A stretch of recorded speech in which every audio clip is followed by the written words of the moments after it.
¿Qué tal, hermanos? ¿Qué tal, iglesia? Que el Señor les bendiga. Estamos una vez más presentándonos delante del Señor y también delante de ustedes con un mensaje más. Vamos a estudiar el capítulo número 5 del libro de Nehemías y que en el orden de nuestra serie es el mensaje número 6. Por supuesto, el título es Reconstruyendo las ruinas. Y vamos a ver cómo Nehemías le hace un llamado y una exhortación y una amonestación al pueblo de Dios a estar unidos durante esta temporada de edificación, durante esta temporada de reconstrucción y durante esta temporada de enfrentar oposición y guerra espiritual. Así que por favor acompáñennos al capítulo 5, vamos a estar viendo desde el 1 hasta el 19 y vamos a estar leyendo 2 versículos de 2 en 2 y así lo vamos a hacer más rápido. Versículo 1 y 2. Los hombres y las mujeres del pueblo protestaron enérgicamente contra sus hermanos judíos, pues había quienes decían: si contamos a nuestros hijos y a nuestras hijas, ya somos muchos. Necesitamos conseguir trigo para subsistir. Vemos aquí en el capítulo 5 de Nehemías injusticia social. Vemos que los judíos ricos del pueblo, los que tenían bienes y tierras, estos practicaban la explotación hacia los judíos pobres. Y los pobres andaban en aprietos, pasando hambre y necesidad, buscando trigo para comer. Y hubo protesta, y hubo enojo, y hubo reproches de parte de estos judíos que estaban en necesidad hacia aquellos que tenían, aquellos que eran dueños de terrenos y tierras obviamente muy grandes. Entonces hubo allí una pequeña discusión, una pequeña pelea, ¿no es cierto?, en contra de esto, porque el pueblo estaba cayendo en injusticia social. Versículo 3 y 4. Otros se quejaban por conseguir trigo para no morirnos de hambre. Hemos hipotecado nuestros campos, decían, nuestros viñedos y nuestras casas. Había también quienes se quejaban y decían: tuvimos que empeñar a nuestros campos y nuestros viñedos para conseguir dinero y hemos prestado para poder pagar el tributo al rey. Muchos habían empeñado sus terrenos, sus terrenitos para conseguir dinero y no morirse de hambre. Muchos habían empeñado sus viñedos, muchos habían empeñado sus bienes para poder conseguir un poco de dinero y así pagar los impuestos, los tributos al rey o también al gobernador. Otros empeñaban sus casas para poder pagar los impuestos al rey. Pero aquí la pregunta es: ¿a quién le empeñaban? ¿Quién se empeñaba a quién? Y repito, adentro del pueblo, ya siendo una sociedad completamente bien formada y bien establecida como lo era el pueblo de Dios, había gente rica y había gente pobre. Entonces habían personas que acudían a otros para hacer préstamos, para hipotecar, para empeñar, ¿no es cierto?, para obtener cierto dinero para poder seguir adelante con su vida normal. Y como estaba en un periodo Israel crítico de construcción, de edificación, entonces muchos habían empeñado, ¿no es cierto?, sus casas, sus terrenos, sus viñedos para poder tener un poco de dinero y usar ese dinero para comer y también para pagar los impuestos al rey. Versículos 5 y 6. Y aunque nosotros y nuestros hermanos somos de la misma sangre, y nuestros hijos y los suyos son iguales, y a nosotros nos ha tocado vender a nuestros hijos e hijas como esclavos. De hecho, hay hijas nuestras sirviendo como esclavas y no podemos rescatarlas porque nuestros campos y viñedos están en poder de otros. Y cuando oí la palabra de estas personas me enojé muchísimo, dice Nehemías. ¿Qué es lo que vemos acá nosotros en el 5 y en el 6? Más injusticia social.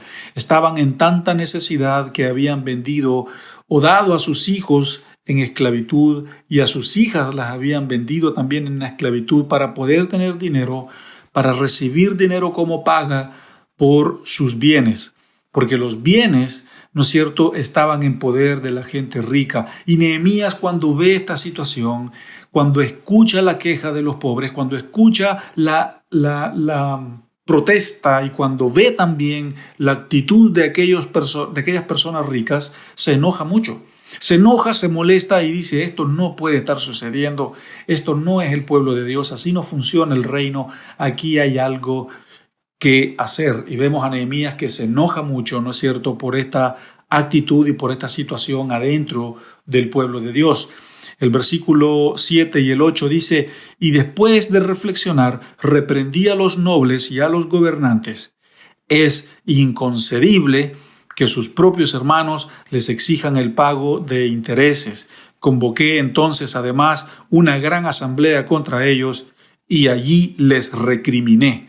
¿Hasta dónde nos ha sido posible? Hemos rescatado a nuestros hermanos judíos que fueron vendidos a los paganos y ahora son ustedes quienes venden a sus hermanos después de que nosotros los hemos rescatado.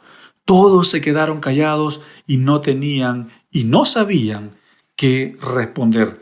Esto es lo que vemos en el versículo 7 y 8, que Nehemías se tomó un tiempo para reflexionar basada en la realidad que estaba viviendo el pueblo, y él reflexionó y él meditó en la desigualdad social y luego los reprende duramente diciéndoles, ¿cómo es posible que nosotros hemos sacado de la esclavitud de Babilonia a este pueblo, hemos hecho todo lo posible y ustedes lo están volviendo a meter en esclavitud social y en explotación financiera?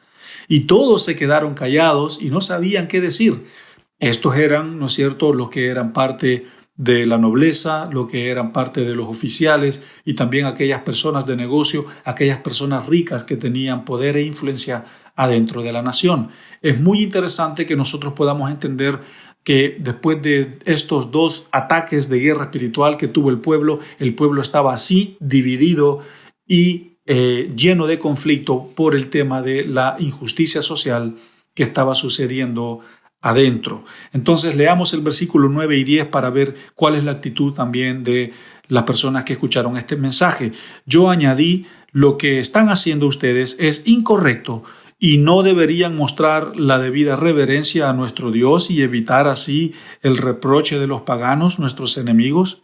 Mis hermanos y mis criados y hasta yo mismo les hemos prestado dinero y trigo, pero ahora quitémosles, por favor, esta carga de encima.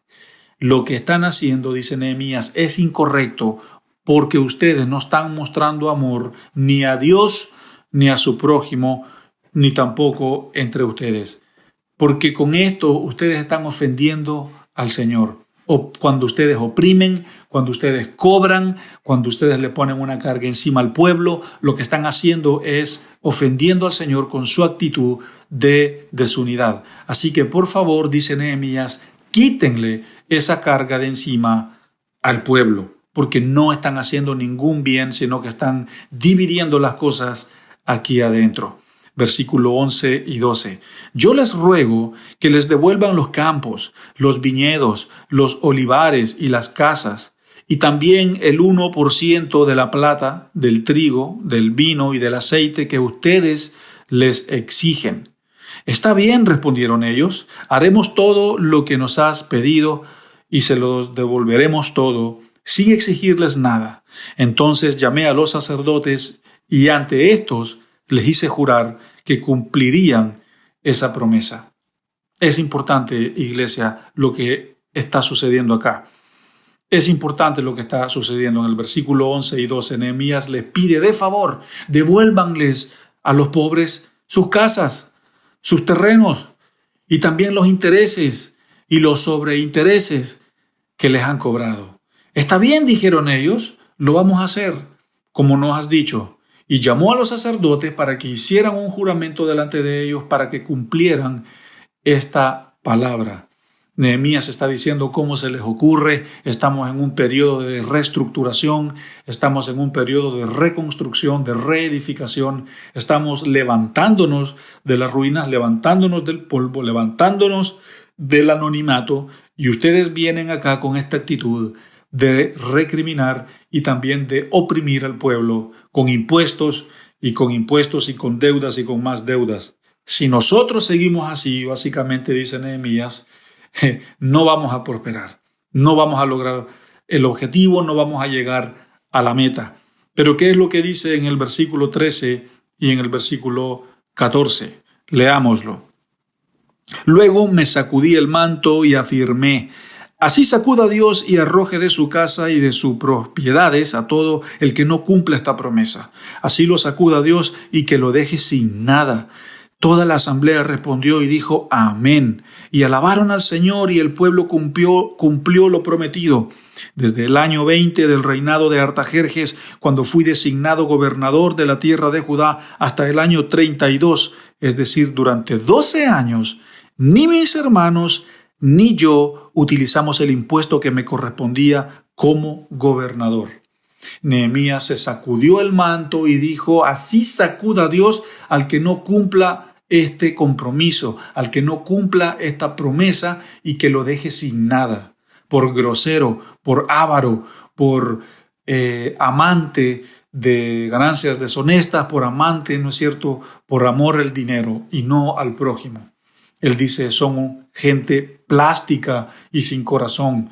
Cuando Nehemías fue nombrado por gobernador de Judá por el rey Artajerjes, él mismo dice que durante 12 años nunca recibió ni aceptó el impuesto de parte del pueblo, porque fue considerado, porque él se llevó y se puso la mano en la conciencia y dijo: nada que ver, si yo empiezo a recibir el impuesto, si yo empiezo a recibir de esta gente, los voy a dejar más pelados. Entonces no puedo hacer esto, voy a ser generoso con ellos, voy a ser considerado con ellos. Y vio que el pueblo estaba en necesidad, y por eso él no tomó absolutamente nada de lo que a él le correspondía. Versículo 15 y versículo 16. En cambio, los gobernadores que estaban antes de mí, ellos agarraban el impuesto del pueblo, y cada día también les habían exigido comida y vino por un valor de 40 monedas de plata. También sus criados oprimían al pueblo. En cambio, yo, por temor a Dios, no hice eso. Al contrario, tanto yo como mis criados trabajamos en la reconstrucción de la muralla y no compramos ningún terreno. Impresionante. Todos los gobernantes que habían venido antes de Nehemías reprimían al pueblo. Todos los gobernantes que habían venido antes de él cobraban el impuesto, y más encima les pedían aceite, les pedían vino, les pedían trigo. Estaban robándole al pueblo. Políticamente, Israel en este tiempo estaba ya bastante corrupto, y eso que recién se estaban levantando de las ruinas. Entonces Nehemías dice que todos los que habían venido antes de él eran unos ladrones y oprimieron al pueblo. Pero él dice: desde que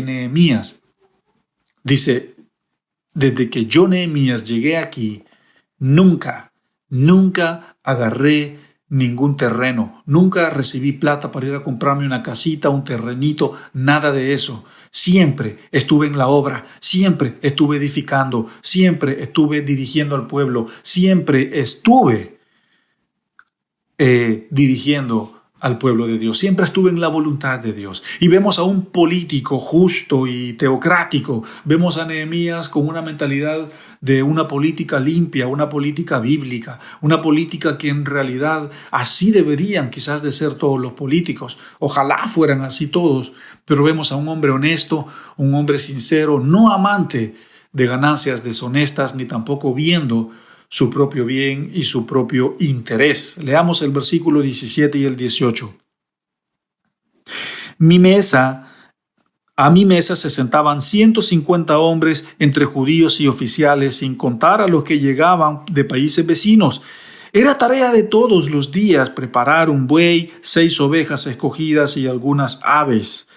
Y cada 10 días se traía vino en abundancia, pero nunca utilicé el impuesto que me correspondía como gobernador, porque ya el pueblo tenía mucha carga en la espalda.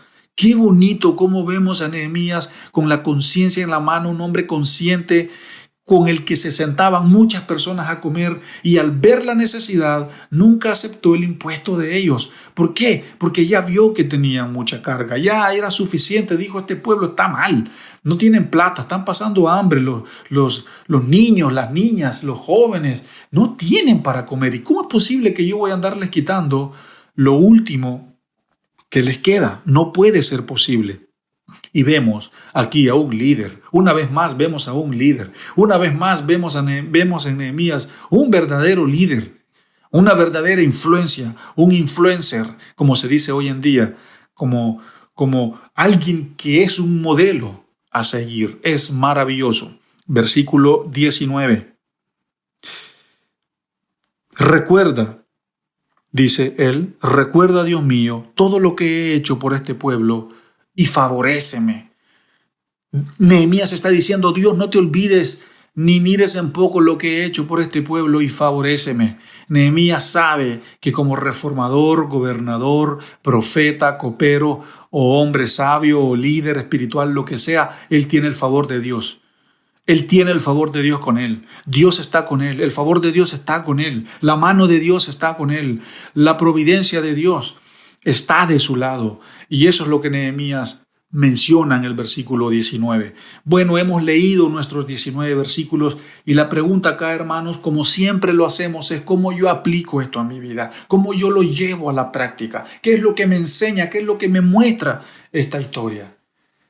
Lo primero es que este pueblo estaba desunido y por eso el título de nuestro mensaje es El poder de la unidad, porque este era un pueblo que estaba desunido, que estaba dividido, que estaba oprimido y que estaba siendo duro y cruel el uno con el otro. Y cuando Nehemías mira esta realidad, dice, aquí no hay unidad, nada que ver, esto no es el reino de Dios, este no es el pueblo de Dios. Pero también hay algo, hermanos, que usted tiene que entender, que Nehemías al hacer que los ricos le devolvieran los bienes a los pobres, Nehemías no significa que él era un izquierdista revolucionario, socialista, ¿no es cierto? O un Robin Hood o un Che Guevara que peleaba por el comunismo y por el bienestar de los pobres. No, Nehemías no tenía ese espíritu, Nehemías no tenía esa mentalidad de Fidel Castro, esa mentalidad de Hugo Chávez, de Nicolás Maduro, no. Nehemías acá no tiene ninguna intención de ser un comunista, ni tampoco de ser un revolucionario, ni un izquierdista. Nehemías simplemente vio un problema y ¿qué fue lo que hizo? Lo resolvió llevando la solución a la acción y dijo, el pueblo de Dios está dividido. Este no es el pueblo de Dios, así no funciona el reino. Esto parece Egipto, esto parece Babilonia, el uno tratándose mal con el otro, oprimiéndole al otro, empeñándole el terreno, quitándole a sus propios hijos para que sean esclavos. Esto no funciona así, nada que ver. No hay unidad y no hay unidad. Y vio esto y hizo simplemente un llamado a la unidad. Esta es la diferencia. Es importante, hermano, que usted entienda que cuando se habla del impuesto, hoy en día en nuestra sociedad nosotros tenemos el famoso IVA, que la abreviación de IVA es Impuesto al Valor Agregado. Y esto significa que hoy en día todos nosotros pagamos impuestos. Pero ¿dónde comenzó esto? Esto no comenzó hace 1000 años ni hace 2000 años en los tiempos de Roma. Esto comenzó hace más de 3000 años que está esta costumbre aquí en la tierra. En 1 Samuel capítulo 8, cuando el pueblo de Dios pidió rey, cuando el pueblo de Dios dijo queremos un rey, y Dios les dijo, ok, les voy a dar un rey, pero quiero que sepan que ese rey ustedes tienen que pagarle todo lo que él hace, ustedes tienen que darle tributo y pagarle impuesto, y él les va a quitar lo mejor de sus viñas, lo mejor de su ganado, lo mejor de sus hijos primogénitos, porque los va a necesitar para la guerra. El rey les pedirá impuesto. Y aquí es donde nace el IVA. 1 Samuel capítulo 8. Léalo y usted va a entender de lo que estoy hablando. Y hasta el día de hoy, esto del IVA es algo que está en nuestra sociedad. Y Nehemías, ¿no es cierto?, aquí en el capítulo 5 del libro vio que el pueblo no estaba unido, no estaba caminando como corresponde. Y Nehemías no tomó absolutamente nada de su dinero, de lo que le correspondía. Él tampoco agarró plata para ir a comprarse un terreno, sus 2 parcelas. No. Nehemías estuvo trabajando, siendo el ejemplo, siendo el modelo, siempre animando, siempre haciendo la voluntad de Dios. ¿Por qué? ¿Por qué Nehemías hizo esto? Porque quería ver un pueblo unido, porque quería ver unidad, quería ver que el prójimo estuviera enamorado de su prójimo y que su necesidad fuera como su necesidad. Y esto a nosotros nos lleva a 1 de Pedro 3:8. Por eso nuestro mensaje es que en la unidad hay poder. Porque la conclusión de este mensaje es que Primera de Pedro 3:8 dice, en conclusión, sed todos de un mismo sentir, compasivos, fraternales, misericordiosos y de espíritu humilde. Pedro llama a su audiencia a la unidad, a la unidad, a la unidad y a la unidad. Quiero ponerle un ejemplo, hermano. Si usted va caminando por la calle y se encuentra una pieza de un Lego o se encuentra una pieza de un rompecabezas y usted solo ve una imagen en esa pieza del rompecabezas y usted solo ve una pieza también del Lego y usted se pregunta y dice, esto ¿de qué representa este Lego? ¿Será parte de una casita? ¿Será parte de un robot? ¿Será parte de un avión? ¿De qué será parte este Lego? Y usted mira la imagen en la pieza del rompecabezas y se pregunta, ¿de qué será esto? ¿Será un paisaje? ¿Será un atardecer? ¿Será un árbol? ¿Será la naturaleza? ¿A qué pertenece esta pieza? Hermanos, así somos nosotros como una pieza de Lego perdida. Así somos nosotros cuando estamos en desunidad, como una pieza del rompecabezas que anda extraviada, que solo representamos una pequeña imagen en nosotros, pero los demás se preguntan, ¿qué es esto? ¿Qué representa esto? ¿A qué hace parte esta persona? ¿Me entiende? Pero cuando esa pieza del rompecabezas está en su lugar, es parte de muchas otras piezas y en medio o adentro de todas esas piezas hay una imagen, hay algo que es representativo. Y cuando ese Lego está donde corresponde, donde están todas las otras piezas de los Legos, usted se va a dar cuenta que representa y pertenece a algo, ya sea una casa, ya sea un árbol, ya sea un paisaje o ya sea algo que representa. Entonces, nosotros somos piezas como de un rompecabezas, que tenemos una familia, que tenemos, ¿no es cierto?, el resto de nuestra familia, y es la iglesia, el templo del Espíritu Santo, el cuerpo de Cristo en el reino de los cielos. Ese es nuestro llamado, a estar con las otras piezas, y todas las piezas representarán algo, formarán una imagen y es la imagen de Cristo. Lo mismo funciona con el Lego. El Lego tiene que estar donde están las otras piezas de los Legos, porque eso representa una imagen y esa imagen es el templo de Dios. Entonces así somos nosotros, tenemos un llamado a la unidad, tenemos un llamado a ser unidos, a ser uno en Cristo. Y esto es lo que hizo Nehemías. Nehemías llamó al pueblo y les dijo, seamos uno, devuélvanle a los pobres lo que le han quitado, devuélvanle los impuestos, los terrenos, los viñedos, y devuélvanles el trigo, el vino y el aceite. Devuélvanlo, seamos unidos. ¿Acaso no se dan cuenta? Estamos edificando, estamos reconstruyendo, nos están atacando, tenemos amenazas de muerte, tenemos oposición, estamos enfrentando guerra espiritual, y ustedes están desunidos, y ustedes están divididos, y ustedes están así. No es posible, dice Nehemías. Unámonos en Cristo, iglesia. Esta es la esencia de este mensaje, y este es el poder de Dios manifestado en la unidad. Cuando los apóstoles y los 120 cristianos estaban en el aposento alto, allí cayó el fuego, allí se derramó el Espíritu Santo, porque estaban unidos. El texto dice que estaban unánimes.